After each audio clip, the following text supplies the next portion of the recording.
Good morning दोस्तों, कैसे हो सब लोग। Welcome to fifth lecture of mutual fund series. I hope कि आप सब लोगों ने पिछले 4 लेक्चर्स का रिवीजन किया होगा।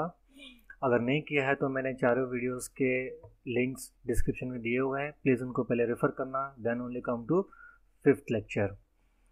दोस्तों, आज हम बहुत ही इम्पोर्टेंट टॉपिक देखने जा रहे हैं, जो सिर्फ आपके म्यूचुअल फंड के बारे में नहीं but in general financial market के बारे में, फाइनेंशियल प्लानिंग के पार्ट के बारे में, और वेरी स्पेसिफिकली इक्विटी स्टॉक्स का आपका नॉलेज थोड़ा बहुत एनरिच करेगा। So let us start. आपके सामने है एसबीआई म्यूचुअल फंड का fact sheet report as on 31 March 2020। हम देख रहे थे एसबीआई ब्लू चिप फंड के बारे में, वही फंड से हम स्टार्ट करेंगे। आज I am going to talk about AUM। Again कोई बड़ी बात नहीं है, टेंशन मत लो। AUM का सिंपल मतलब होता है असेट अंडर मैनेजमेंट। यहाँ देखिए ये वाला box, can you see AUM as on 31 March 2020। AUM asset under management. ये टेक्निकल वर्ड्स ज़्यादा ध्यान में नहीं रखो तो कोई बात नहीं। इसका सिंपल मतलब ये होता है कि फंड में कितने पैसे जमा हुए हैं, दैट्स इट। देखो एज ऑन 31 मार्च ये फंड के पास कितने पैसे हैं, 17,120.76 करोड़। राउंड फिगर कहना तो आप कह सकते हो 17,000 करोड़ रुपीज इस फंड के अंदर है, जिसको ये लोग कहते हैं AUM। यानी कि कितना पैसा ये लोग मैनेज कर रहे हैं, कितना फंड ये लोग मैनेज कर रहे हैं। और ये कोई छोटी रकम नहीं है, 17,000 करोड़ इन्होंने कलेक्ट किए हैं ये फंड के अंदर, बहुत बड़ी रकम है। तो समझ में आ गया व्हाट इज AUM। ये फंड के पास कितना पैसा है, ये इसका सिंपल मतलब है। अंडरस्टूड। अब आप कहोगे इतना पैसा जमा किया, क्या करते क्या है सर, हमने इतना कुछ देखा म्यूचुअल फंड के अंदर, इतना पैसा इन्होंने जमा किया, हमने इन्वेस्ट किया, ये सब जाता कहाँ है। सिर्फ ब्रॉडली म्यूचुअल फंड के अंदर ब्रॉडली पैसा इन्वेस्ट होता है इक्विटी मार्केट में और डेट मार्केट में, और भी एरियाज हैं but majors are this two one, equity and debt. तो जो स्टेटमेंट आपको बताता है कि इन्होंने ये सारा पैसा कहाँ इन्वेस्ट किया है, उसको कहते हैं पोर्टफोलियो। यहाँ पे आ जाओ, दिख रहा है, दैट इज कॉल्ड पोर्टफोलियो। ये एक स्टेटमेंट है जो आपको एट अ ग्लांस सब समझ में आता है, सब बता देगा आपको कि कौन सी कंपनीज में इन्होंने कितना पैसा इन्वेस्ट किया है, दैट्स इट। देखो हम इनको रीड करते हैं। यहाँ पे आपको दिया स्टॉक का नेम, क्या है ये, स्टॉक का नेम। उसके अंदर सबसे पहले क्या है, इक्विटी शेयर्स। तो ये सारे कंपनीज के नेम हैं जहाँ पे उन्होंने इन्वेस्ट किया है, जैसे कि HDFC bank limited, ICICI bank limited, Nestle India limited, ITC limited, these are the company. और यहाँ पे राइट साइड पे आपको क्या दिख रहा है, percentage of total AUM, that means percentage of total asset under management. Simple language में मैं क्या कहूँगा, जितना भी फंड है उसमें उसका कितना परसेंटेज कौन सी कंपनी में इन्वेस्ट हुआ है, ये इसका सिंपल मतलब है। परसेंटेज ऑफ फंड, यानी कि 17,000 करोड़ का फंड है इनके पास। उसमें से लोग क्या कहते हैं कि HDFC बैंक लिमिटेड में कितना है, 9.46, राउंड फिगर में बात करेंगे 10%। HDFC बैंक में इन्होंने 10% ऑफ द फंड इन्वेस्ट किया है। 17,000 करोड़ का 10% निकाल लो, उतना पैसा उन्होंने HDFC बैंक लिमिटेड में लगाया है, ये इसका मतलब है। ICICI बैंक में कितना है, 6.08, ITC लिमिटेड में कितना है, 4.39। सो हाईएस्ट से लेकर लोएस्ट, ये पोर्टफोलियो का सीक्वेंस उन्होंने ऐसे ही अरेंज किया है। हाईएस्ट किस में इन्होंने इन्वेस्ट किया है और वहाँ से लेकर पूरा लोएस्ट उन्होंने कहाँ पे इन्वेस्ट किया है। तो टोटल फंड का कितना परसेंटेज कौन सी कंपनी में लगा है, आपको इन जनरल ये समझ में आ जाता है। तो ये है SBI ब्लू चिप फंड का,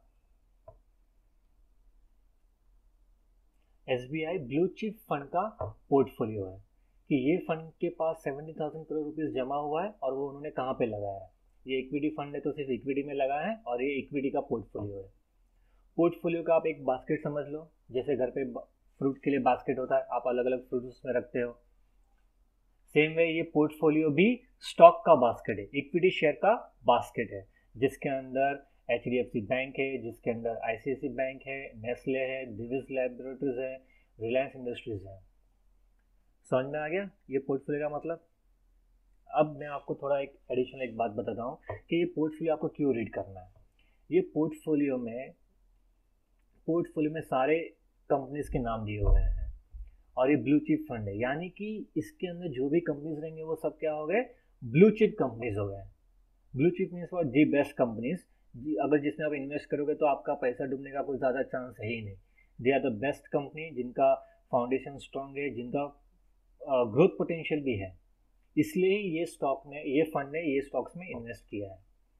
और ये पोर्टफोलियो रीड करके you will acquaint with the companies name. अब ये पूरा पोर्टफोलियो रीड करो, जरा देखो आपको कितने कंपनीज के नाम पता है, वो टिक मार्क करो। और बाकी भी आप जो नहीं पता आपको वो रीड करोगे तो आपको थोड़ा बहुत एक्वाइंटेंस आएगा उसके थ्रू। ये होता है इसका साइड इफेक्ट, एडिशनल बेनिफिट, कि पोर्टफोलियो रीड करते करते you come across many companies name जो आपने कभी सुने भी नहीं है। पोर्टफोलियो रीड करोगे तो आपको समझ में आएगा हाँ हाँ ये कंपनीज हैं भी, तो थोड़ा बहुत एक्वाइंटेंस आएगा। इसके लिए ये पोर्टफोलियो रीड करना बहुत ज़रूरी है। कितना परसेंटेज इन्वेस्ट किया नहीं किया, अगर वो सब आप ध्यान में नहीं रखोगे तो इट्स ओके, उसमें कोई प्रॉब्लम नहीं है, वो थोड़ा बहुत एनालिसिस के लिए होता है। एज अ स्टूडेंट आपके लिए इंपॉर्टेंट क्या है कि ये कंपनीज के नाम रीड करना, जैसे कि रिलायंस इंडस्ट्रीज आपको पता है, कोटक महिंद्रा आपको पता है, HDFC लिमिटेड पता होगा। मैं क्लास में बहुत बार कहता हूँ HDFC bank and HDFC limited both are different, ये लो उसका प्रूफ मिल गया यहाँ पे। L&T, Larsen and Toubro, SCL, ये सब सुने रहेंगे आपने। श्री सीमेंट शायद नहीं सुना रहेगा आप लोगों ने, यहाँ पढ़ के आपको समझ में आ गया। State bank of India SBI, ये तो सुना ही होगा। Axis bank. अब देखो एक बात नोट करो, कितने बैंक्स आ गए, HDFC बैंक आ गया, ICICI बैंक आ गया, 1 2 3 4, कोटक आ गया 5 बैंक्स तो आ गए। पूरे बैंक्स में जब 5 स्टॉक्स इन्होंने सिलेक्ट किए हैं, बैंक्स को इन्होंने अच्छा खासा वेटेज दिया है। इंफोसिस सुना रहेगा, ICICI prudential life insurance company. तो जो कंपनीज के नाम आपने कभी नहीं सुने, नहीं पढ़ा, तो आपको यहाँ पे वो सब पढ़ने मिलेंगे। ये सब हो गए इंश्योरेंस कंपनीज हो गए। इंश्योरेंस कंपनीज में ये लोग आ गए। HPCL सुना है, HPCL Hindustan petroleum corporation limited, Cholamandalam, Mahindra and Mahindra सुना रहेगा आपने, PI नहीं सुना रहेगा आई थिंक, अल्ट्राटेक सुना है, मदरसा सुननी, ये भी नहीं सुना रहेगा आप लोगों ने, ये नया नाम है। पोर्टफोलियो रीड किया तो समझ में आया कि हाँ ये भी ब्लू चिप कंपनी है। हीरो मोटरकॉर्प सुना रहेगा। गोदरेज प्रॉपर्टीज है ये, हम जो गोदरेज समझते वो नहीं। Godrej properties means what, they are in real estate company. पता था आज तक किसी को गोदरेज रियल एस्टेट में है? Crompton Greaves, Eicher Motors. ये कंपनी का रेट स्टॉक मार्केट में ज़रा चेक करके मुझे कमेंट सेक्शन में बताना। If you can find out, Moneycontrol पे जाओ या NSE BSE का वेबसाइट पे जाओ, आइचर मोटर का एक शेयर का शेयर प्राइस कितना है फिलहाल वो देखना जरा और मुझे कमेंट सेक्शन में लिख के बताना। DLF सुना रहेगा, IPL में बहुत बड़ा अच्छा खासा पब्लिसिटी हुआ था, लगा DLF चौका, सुना है। Bajaj auto limited, NTPC। कुछ नए देखते हैं, कुछ नए कंपनीज जो शायद आपने ना सुना है। ये कमेंट्स सुना है, BPCL तो सुना रहेगा शायद, Bharat petroleum corporation limited. Cipla, ये फार्मा कंपनी है, सुना रहेगा। हिंडाल्को बहुत अच्छा कंपनी है ये भी। ग्लेक्सोस्मिथक्लाइन, नाम लेने में भी जीभ टेढ़ी मेढ़ी हो जाती है, ऐसे भी कंपनीज हैं। और ये नाम यहीं से समझ में आ रहा है कि ये फार्मा कंपनी, फार्मास्यूटिकल्स कंपनी है। ब्रिटानिया, ये भी सुना रहेगा ऑब्वियसली। बजाज लिमिटेड, वोल्टास सुना रहेगा, ये टाटा का प्रोडक्ट है। एवेन्यू सुपरमार्केट, ये कौन सा एवेन्यू सुपरमार्केट है, पता है किसी को? हाँ, इसका दूसरा नाम सबको पता रहेगा, सब जाते रहेंगे, लेकिन एवेन्यू सुपरमार्केट बहुत कम लोग को पता रहेगा। मारुति सुजुकी, कोल इंडिया लिमिटेड, लुपिन लिमिटेड। अब ये पोर्टफोलियो यहाँ कम होते होते कितना आ गया, टोटल दिख रहा है आपको 94.95, यानी कि ऑलमोस्ट 95%। कितना? 95% का पोर्टफोलियो दिखा रहा है कि जितना भी फंड था उसमें से 95 का फंड उन्होंने पोर्टफोलियो में इन्वेस्ट किया। तो बाकी के 5% कहाँ गया? बाकी का 5% कहाँ गया? आइडियली पूरा पैसा इन्वेस्ट होना चाहिए, पूरा 100% दिखना चाहिए। तो ये लोग क्या कहते हैं कि 95% इन्वेस्टमेंट हुआ है इक्विटी स्टॉक्स में, बाकी 5% ये रहा। क्या दिखा रहा है? Cash and cash equivalent, cash and cash equivalent, और दोनों मिलाकर कितना हो गया? 100%। आप पूछोगे सर 5% कैश में क्यों रखा है, इसको इन्वेस्ट क्यों नहीं किया? ये आपके लिए भी लेसन है।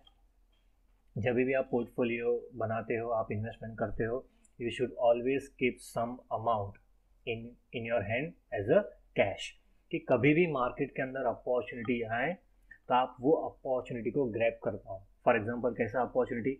कोई अच्छा स्टॉक आपको वैल्यू प्राइस में मिल रहा है जो पहले नहीं था, अब करेक्शन के बाद आपको मिलने लगा।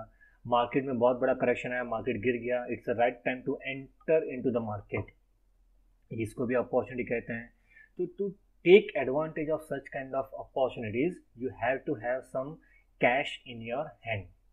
तो म्यूचुअल फंड वाले भी क्या करते हैं? थोड़ा बहुत कैश खुद के पास रखते हैं। अगर उनको लगा कि हाँ ये कंपनी का स्टॉक एकदम वैल्यू बाइंग है फिलहाल, तो वो बाय कर लेंगे, फर्दर स्टॉक्स ऐड कर लेंगे। या मार्केट में करेक्शन है, बहुत बॉटम पे आ गया है, इससे नीचे नहीं जा सकता, तो वो it's a good time to enter into the market. तो वो टाइम पे वो लोग भी बहुत सारे अच्छे अच्छे कंपनीज के शेयर परचेज कर लेते हैं।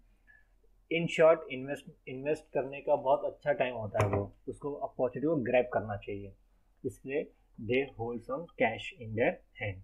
ऐसा टोटल मिला के हो गया 100%। क्लियर? तो ऐसे ही पोर्टफोलियो रीड करते रहो। ये परसेंटेज पे इंपॉर्टेंस नहीं दोगे चलेगा, नो प्रॉब्लम, कोई बात नहीं, ये सिर्फ हमारी अंडरस्टैंडिंग के लिए था। But get yourself acquainted with all this companies name, ये आपको सब बहुत काम आएगा। यहाँ पे आ जाओ, क्या बोलता है? Portfolio classification by industry allocation. ये आपने ऊपर जो पोर्टफोलियो देखा वो क्या था? कंपनी का नाम और परसेंटेज था। जैसे मैंने आपको 5 बैंक्स के नाम बताए, but they all 5 banks belongs to one industry that is called banking, उसको बोलते हैं इंडस्ट्री। तो इंडस्ट्री वाइज अलोकेशन कितना है, कौन से सेक्टर में, कौन से इंडस्ट्री में कितना उन्होंने इन्वेस्टमेंट किया है, इससे भी आपको थोड़ा बहुत अंदाजा आता है कि कौन से सेक्टर को ज़्यादा इंपॉर्टेंस मिल रहा है। समझ में आ रही है मेरी बात, मैं क्या कह रहा हूँ? कौन से सेक्टर्स को ज़्यादा इंपॉर्टेंस आ रहा है, दे रहे हैं ये लोग, या किसमें ज़्यादा वेटेज है, ये आपको बात इसमें समझ में आती है। जैसे कि फाइनेंशियल सर्विस क्या हो गया? इंडस्ट्री हो गया, जिसके अंदर इन्होंने 37 ऑलमोस्ट 38 कह सकते हो आप, 38% का इन्होंने इन्वेस्टमेंट किया है। यानी कि ये जो इंडिविजुअल कंपनी का पोर्टफोलियो आपने देखा, उसके अंदर ज़्यादा से ज़्यादा पैसा कौन सी कंपनीज में लगा है?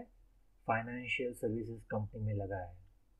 उसके बाद आता है consumer goods 11%, oil and gas, ये हमने HPCL देखा, BPCL देखा, वो ये industry oil and gas. Pharma देखा, याद आ रहा है? जीप टेढ़ी मेढ़ी हो गई थी वो एग्जाम्पल, लुपिन था। IT sector, automobile, construction, cement and cement product, industrial manufacturing, power, telecom, fertilizer, metal, and finally cash. कितना? वही 5। तो ये पढ़ के आपको समझ में आया कि हाँ इंडस्ट्री, कंपनी, यानी कि इंडिविजुअल कंपनी और इंडस्ट्री दोनों अलग चीज़ें हैं। इंडस्ट्री भी कौन सी है उसका भी आपको यहाँ पे नॉलेज मिल गया। वंस अगेन ये परसेंटेज हमारे लिए इम्पोर्टेंट नहीं था, बट इम्पोर्टेंट था सेक्टर को पहचानना। तो दीज आर द सेक्टर्स, इतने सेक्टर है ऐसा नहीं है, देयर आर अदर्स, बट ये पोर्टफोलियो में नहीं है शायद, बट मोटा मोटी हमको बहुत सारे सेक्टर्स यहाँ रीड करने मिले। ये इसका स्नैपशॉट, ये इन्होंने इसको डायग्राम में कन्वर्ट किया है, this is called infographics. Portfolio classification bye asset allocation, large cap, mid cap, small cap, याद आ रहा है? इंडेक्स में हमने रीड किया था। ये जो ब्लू चिप फंड है वो भी क्या है? लार्ज कैप फंड है। तो टोटल पोर्टफोलियो में से लार्ज कैप में कितना है, मिड कैप में कितना है, स्मॉल कैप में कितना है, डोंट वरी, हाँ टेंशन मत लो, ये सब हम बाद में देखेंगे आराम से। तो ये था फंड का पोर्टफोलियो, टोटल AUM कितना है, और वो AUM कहाँ पे इन्वेस्ट हुआ है, वो पोर्टफोलियो इंडिविजुअल कंपनी के नाम के साथ या फिर इंडस्ट्री के साथ। क्लियर? समझ में आया? आई नो थोड़ा बहुत वक्त लगेगा, रिवाइज करो, कोई बहुत बड़ी बात नहीं है। बात बात बहुत सिंपल है, वही पर्पज़ से मैंने ये लेक्चर सीरीज स्टार्ट किया है। सो आपकी राय कमेंट में ज़रूर बताएं, वीडियो में आपको क्या पसंद आया क्या पसंद नहीं आया, और कोई भी क्वेश्चन हो वो भी कमेंट में लिख कर बताएं। जब तक हो सके मैं अपनी ओर से कोशिश करूँगा आंसर देने का। रेगुलर अपडेट्स के लिए चैनल को सब्सक्राइब करना ना भूलें। And yes, of course, don't forget to like the videos and pass it on to your, share it with your friends as well. तो दोस्तों फिर मिलेंगे 6 लेक्चर में, तब तक के लिए जय हिंद, जय महाराष्ट्र।